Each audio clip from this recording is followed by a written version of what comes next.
हरिपुर गांव की सुबह सूरज की किरणों से शुरू होती थी, लेकिन रामू के लिए हर दिन एक नई जंग थी। उसकी झोपड़ी, जो मिट्टी और फूस से बनी थी, बारिश में टपकती थी। लक्ष्मी सुबह उठकर चूल्हा जलाती, लेकिन अनाज का भंडार खाली था। छोटू और गुड़िया स्कूल नहीं जाते थे, क्योंकि जूते और किताबें खरीदने के लिए पैसे नहीं थे। रामू अपने छोटे से खेत में दिन रात मेहनत करता, लेकिन फंस एक दिन गांव में भयानक बाढ़ आई। नदी का पानी उफनता हुआ खेतों, घरों और सपनों को बहा ले गया।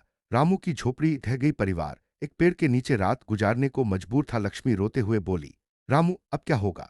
बच्चे भूखे हैं। छोटू ने कहा, पिताजी क्या भगवान हमें भूल गए?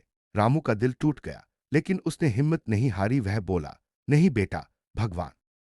उस रात रामू गांव के पुराने शिव मंदिर गया। मंदिर जीर्ण शीर्ण था, लेकिन रामू के लिए वह आशा का केंद्र था। उसने घंटों प्रार्थना की, हे शिव जी, हम गरीबों का क्या कसूर? हमें रास्ता दिखाओ। रात गहरी थी और ठंडी हवा चल रही थी। रामू मंदिर में ही सो गया। सपने में उसे एक चमकदार रोशनी दिखी। एक गहरी आवाज आई, रामू, धैर्य रखो, कल सुबह नदी किनारे जा, वहां तेरा रामू सुबह उठा। उसका मन बेचैन था। क्या यह सपना सच था? वह नदी किनारे गया, जहां कीचड़ और मलबा फैला था। अध्याय 2, संदूक की खोज। नदी का पानी अब धीरे धीरे उतर रहा था। रामू कीचड़ में घुटनों तक डूबा हुआ इधर उधर देख रहा था। तभी उसकी नजर एक पुराने जंग लगे संदूक पर पड़ी। वह पानी में आधा डूबा था, जैसे किसी ने उसे छिपाया हो। रामू ने उसे खींचकर बाहर निकाला।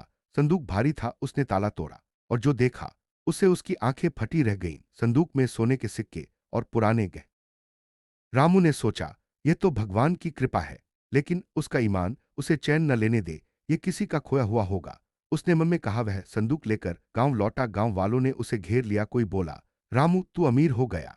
कोई हंसा, यह तो चोर है। तभी लाला जी, गांव का साहूकार, आया। उसने संदूक देखा और चिल्लाया, यह मेरा है। रामू ने चोरी की।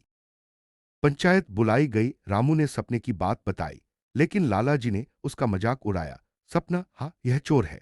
तभी गांव में एक बूढ़ा संत आया। उसकी दाढ़ी सफेद थी और आंखों में गजब का तेज। उसने कहा, यह संदूक पुराने राजा का है, जो सैकड़ों साल पहले नदी में खो गया था। भगवान ने इसे रामू को दिया, क्योंकि वह गरीबों का सहारा है।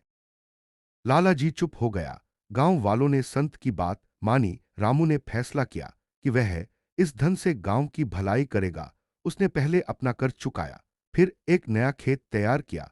उसने स्कूल बनवाया, जहां छोटू और गुड़िया पढ़ने लगे। लेकिन लाला जी की आंखों में जलन साफ दिख रही थी।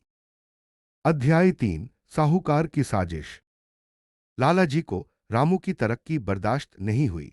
उसने अपने गुंडों को बुलाया और रात में रामू के खेत में आग लगवा दी। सुबह जब रामू खेत पर पहुंचा, तो उसकी मेहनत राख में मिली थी। लक्ष्मी रो पड़ी। रामू फिर मंदिर गया। उसने प्रार्थना की, हे भगवान, क्यों यह इम्तिहान? उस रात फिर सपना आया, रामू, सत्य की जीत होगी, सबूत इकट्ठा करो।